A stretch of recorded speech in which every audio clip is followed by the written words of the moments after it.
Are you ready to try your hand at placing your very first stock trade?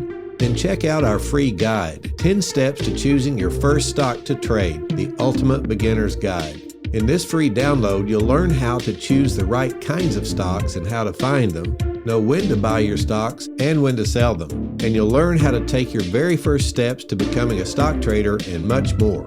Grab your free guide now by going to TRADEway.com/guide. That's TRADEway.com/guide.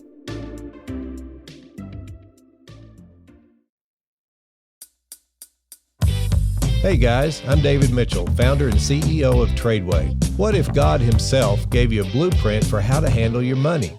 Well, the Bible is a practical book. Let's dive in and see what it has to say about wealth, about risk, about leverage, and about investing, and uncover how trading in the stock market can be a powerful tool for moving towards your biggest goals. We're so happy you're here. This is The Word on Investing.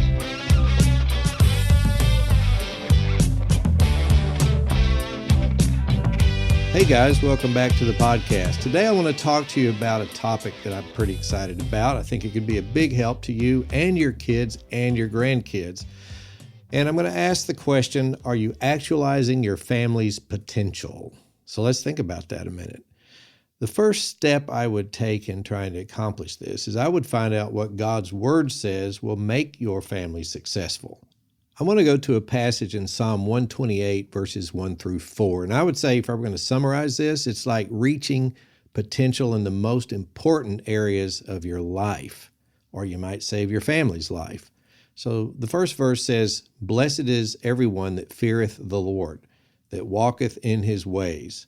For thou shalt eat the labor of thine own hands. Happy shalt thou be, and it shall be well with thee. Thy wife shall be as a fruitful vine by the sides of thine house, thy children like olive plants round about thy table. Behold, that thus shall the man be blessed that feareth the Lord." Now, when we look at these verses, if we kind of put them in today's context or language, we can see some really important things. The first thing I would say is it calls out the idea of asset protection. Now look what it says. "Blessed is everyone that feareth the Lord, that walks in his ways, for thou shalt eat the labor of your own hands." Now if you put that back in the context of the day it was written, they were entrepreneurial people, the Hebrews were, but a lot of it was in agricultural type businesses. But there were all kinds of businesses actually. And they did retailing, they did wholesaling, they did so many things that we find in modern business. And that was, so many thousands of years ago. And this speaks of the fact that if you spent your time working with your hands, laboring, let's say, in the field, and you raised a fantastic crop this year, and then all of a sudden some enemy comes through and destroys your family, kills all your workers, and takes all the wheat from your barn, then you didn't get to eat the labor of your hands. But this is promising you the opposite of that. It's saying you will get to eat the labor of your hands, and I would call that asset protection. It means that when you walk with the Lord, then he protects you, and he's not going to allow other people to take away the hard work that you've done.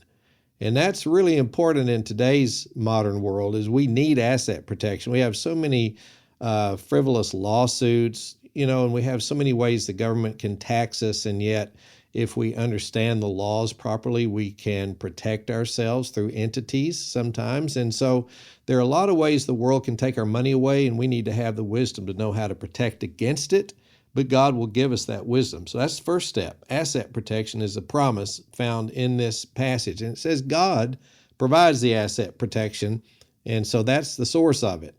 The second thing I see is happiness. Don't you think that would be an important area in your family's life, that you have a happy family that gets along with one another?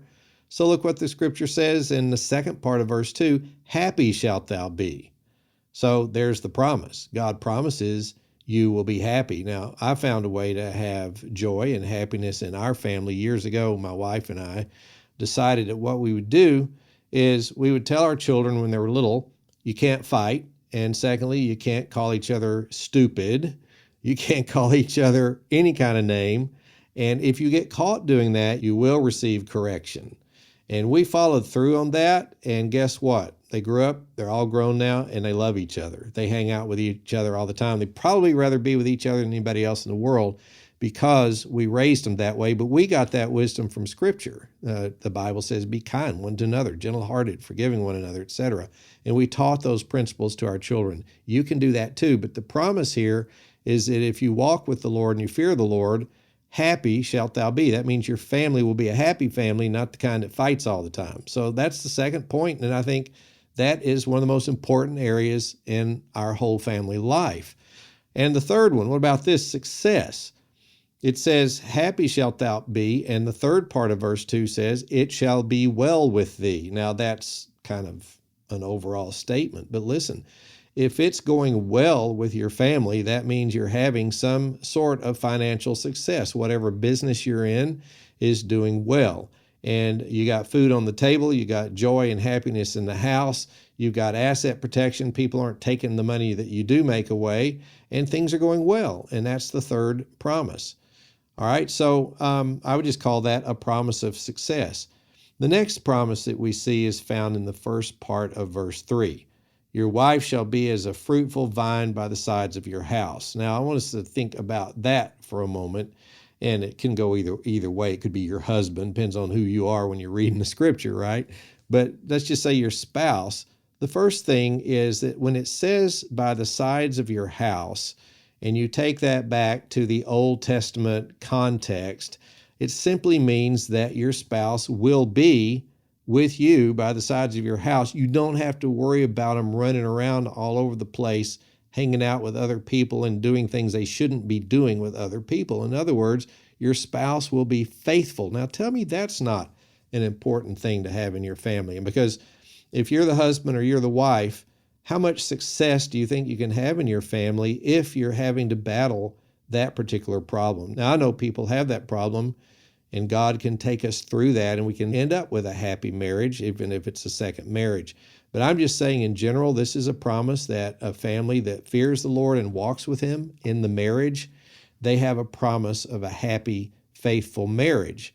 Now, the second thing I see right there in the same verse, it says, thy wife shall be a fruitful vine by the sides of thy house, is it's promising that your spouse will also be fruitful. Now, if you have a happy home and the children are getting along and you have success and you have asset protection and you have a faithful spouse, a good, solid marriage, then, this fruitfulness, which really means productiveness, or success in the business world is a byproduct. It's really hard to have great success, especially if you're an entrepreneur in your own family business, if you're having family problems. So all these things tie together. So you have asset protection promised, you have happiness promised, you have success promised, you have a faithful spouse promised, and a fruitful spouse promised. Maybe both spouses are fruitful in business, very productive, successful in business. And then the next thing I see is it says at the end of verse 3, thy children will be like olive plants round about thy table. So now here's a promise that your children will be blessed, and they will be a blessing to you and not a curse to you. They'll be a blessing to you, but also they will be blessed. So now we have a promise of generational wealth because it's going from you out to now successful children. And all that's found in there. And the last thing it says is you will be blessed. Because look what it says in verse 4. Behold, that thus shall the man or woman be blessed that fears the Lord. Now, that last one, the seventh promise, is a general blessing on you, the person who's actually reading this passage, if you fulfill the conditions in here. We'll talk about that in a minute. But the promise here, the last one, is you'll be blessed. Now, you have to put that in the Old Testament Hebrew context. The Hebrews, now I think an example would be the easiest. If you had two men sitting in the gates of the city talking, and one of them said, I think John Doe over there is the most blessed man among us. What they mean is he has more cattle, he has more goats and sheep than the rest of us. So by blessed, they meant physical blessings, not just spiritual blessings, but also physical blessings, success in business, their herds are growing, and so forth. And so you see all of these blessings, 7 of them right here in this little passage of Psalm 128, verses 1 through 4. But here's what's interesting about it when we find these kinds of things in the Bible. They're never unconditional blessings. They're always conditional, which means God says, if you do this and this, then I will give you these 7 blessings. Well, what's interesting is he promises us 7 blessings, but he only gives 2 conditions. And what are they? Well, they're found in both the first and the last verse, which means they're sort of bookend there. You have the front end of this passage saying it, and you have the back of it saying it. And what are they? Verse 1, blessed is everyone that, number 1, fears the Lord, and number 2, walks in his ways. And in the last verse, verse 4 says, blessed is he that fears the Lord. So you have 2 conditions. One is fearing the Lord. What does that mean? Well, I think the best example is, a child was sitting in the house all day with mom, and mom has to correct the child, and it's something bad enough where she wants the dad to take care of it. So she tells the child, look, you need to obey me, and here's the deal. When dad gets home, you're going to have a visit with him. Now think about what that child's thinking about on and off all day, right? He's thinking about dad getting home, and there's a certain fear of dad, even though the child loves dad and dad loves the child. That's the kind of healthy fear, a parental fear, a proper parental fear, or I should say the fear of a child for the parent, that you have in everyday good families. Now, that can be extrapolated out to our relationship with God. He is our Father, and we should fear him in that sense. In other words, when we go astray, he will bring us back one way or another. And sometimes the way is through chastening. So we need to fear the Lord in that way. All right. So the first condition is to fear the Lord, to walk in a fear of the Lord, and just always know that he's with us, he loves us, he's watching us, and he's rewarding us when we do well, and he's chastening us when we don't, and all of those things.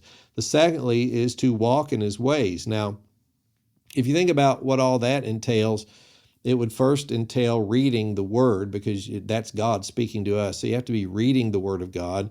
Secondly, you have to be studying it, which means you're reading it slowly and thinking about it. And thirdly, you need to be contemplating it or chewing on it, meditating on the law of the Lord. And when you do those things, there are many promises in the Bible that say you're successful if you meditate on the law of the Lord. And so you have to do those things before you can walk in his ways, but the walking adds another step. It's not enough just to read the Bible. It's not enough to think about it. It's not enough to ponder it. It's not even enough really to meditate on it. We also have to walk in the ways of the things that we learn from Scripture. And when we do that, we have these 7 promises from the Lord: asset protection, happiness in the family, success in the family, the spouse being faithful, in fact, both spouses being faithful and fruitful, and the children being blessed in the next generation, and you yourself being blessed in the sense of the Hebrews. In other words, you have more cows, you got more goats, you got more sheep, you got more camels.